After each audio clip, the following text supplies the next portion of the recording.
Welcome to cinema Bazaar. నేను మీ anchor Hasini. Today cinema Bazaar film news కి స్వాగతం సుస్వాగతం. తాజా సినిమా వార్తలు, gossips, box office report, cinema రివ్యూలు మరియు స్పెషల్ ఇంటర్వ్యూస్ అందించడానికి మేము సిద్ధంగా ఉన్నాం.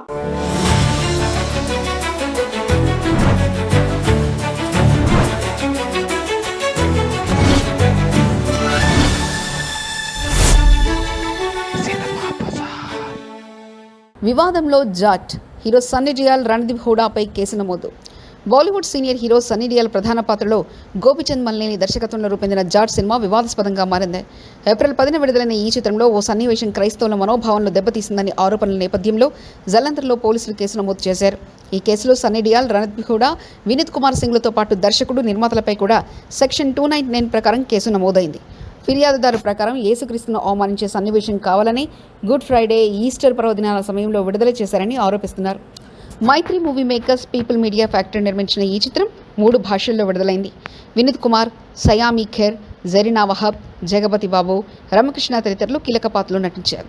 రణదీప్ హూడా ప్రతినాయకుడిగా కనిపించారు. వివాదం మధ్యలో ఈ సినిమా మొదటి వారం ముగిసేసరికి 32 కోట్లకు పైగా వసూలు రాబట్టింది.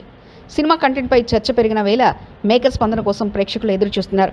ఇటీవల కాలంలో మత విషయాలపై సినిమాలకు సంబంధించిన వివాదాలు మరింతగా పెరుగుతున్నాయన్నది గమనార్హం. సినిమా బజార్ యూట్యూబ్ ఛానల్ తో పాటు సినిమా బజార్ డిజిటల్ ఈ-పేపర్ మరియు సినిమా బజార్ వెబ్సైట్ కూడా చూస్తూ ఉండండి. మరిన్ని అప్డేట్స్ కోసం సినిమా బజార్ ఛానల్ ని సబ్స్క్రైబ్ చేయండి, లైక్ చేయండి, షేర్ చేయండి. మీ అభిప్రాయాలను కమెంట్స్ ద్వారా తెలియజేయండి. మరో ఇంట్రెస్టింగ్ అప్డేట్స్ తో మళ్ళీ కలుద్దాం. చూస్తూనే ఉండండి సినిమా బజార్.